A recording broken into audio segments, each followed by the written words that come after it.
Hola, ¿qué tal? Soy Jimena, pertenezco a la comunidad Siervos de las Bodas del Cordero. Estoy casada hace 12 años, soy mamá, catequista en nivel secundario e inicial y conocí al Señor en el año 2000 a mis 22 años.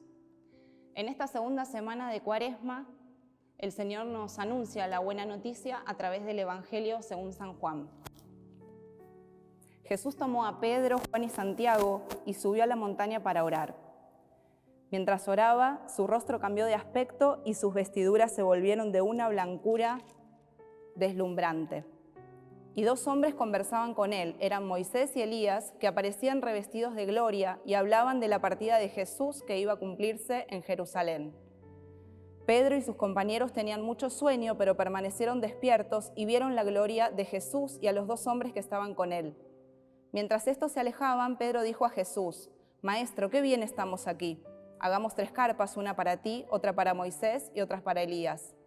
Él no sabía lo que decía. Mientras hablaba, una nube los cubrió con su sombra y al entrar en ella, los discípulos se llenaron de temor. Desde la nube se oyó entonces una voz que decía: «Este es mi Hijo el elegido, escúchenlo». Jesús sube a la montaña para orar. ¿Por qué sube el Señor? Y me mostraba una imagen de un hombre subido a un acantilado y sumergiéndose, ¿no es cierto?, tirándose de gran altura al agua. ¿Hasta dónde va a llegar esa persona que se tira desde el acantilado?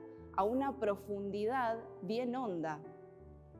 Entonces pensaba en esta oración que nos propone Jesús en esta palabra. Una oración que es en su vida para poder sumergirnos luego. No es una oración en su vida para quedarnos allá arriba, para quedarnos flotando en las nubes como escindido o separado. Como decía Pedro, qué bien que estamos aquí, quedémonos aquí, hagamos estas 3 carpas.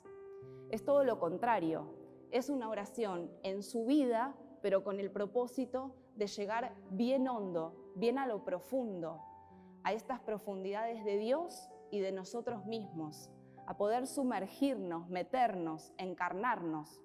Porque fijémonos, esta oración, ¿no? Está Jesús a lo alto de la montaña y se está transfigurando en gloria. Aparecen Moisés, aparecen Elías hablando con Jesús.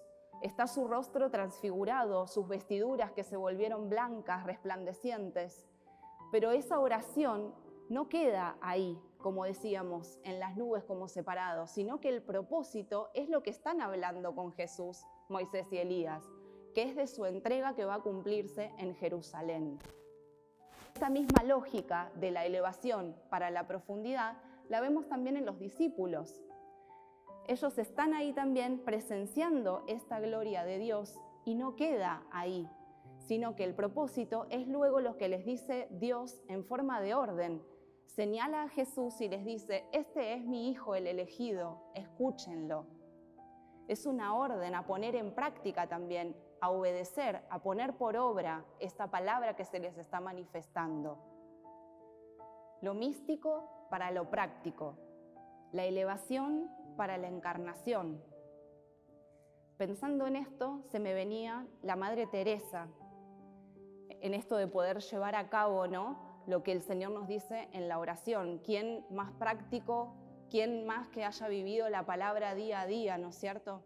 Entonces encontré esta frase que dice: «Mi secreto es muy sencillo, yo rezo y mediante mi oración me hago una con el amor de Cristo y comprendo que orar es amarle, que orar es vivir con Él y esto significa hacer verdad sus palabras. Orar es para mí estar 24 horas al día unida a la voluntad de Jesús, vivir para Él, por Él y con Él». Entonces, ¿cómo puedo hacer esta oración en su vida? Porque Jesús, cuando lleva a Pedro, a Santiago y a Juan, dice la palabra que tenían sueño. Yo imagino que no tenían muchas ganas de subir a la montaña, que más bien tenían ganas de quedarse abajo a dormir. Y sin embargo lo hacen, ¿no es cierto? Ellos tienen que poner de su parte, de esta acción de dejarse llevar y de subir. Y después cae la gracia, cae ese fruto, ¿no?, que es la presencia de Dios y lo que Dios nos regala en ese encuentro cotidiano. Esto que dice la Madre Teresa, de estar 24 horas al día con Él, unida a su voluntad. Esta oración en su vida, esto que decíamos antes de lo místico para lo práctico, me traía también lo que dice Santa Teresa de Jesús, una de las grandes místicas de nuestra iglesia, acerca de lo que para ella es la oración. Y ella nos habla que es tratar de amistad, que es estar tratando muchas veces a solas con quien sabemos que nos ama.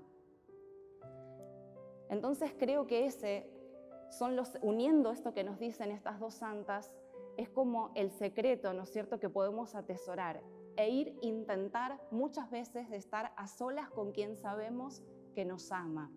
Esta oración en su vida mística para después poder encarnarla en lo práctico.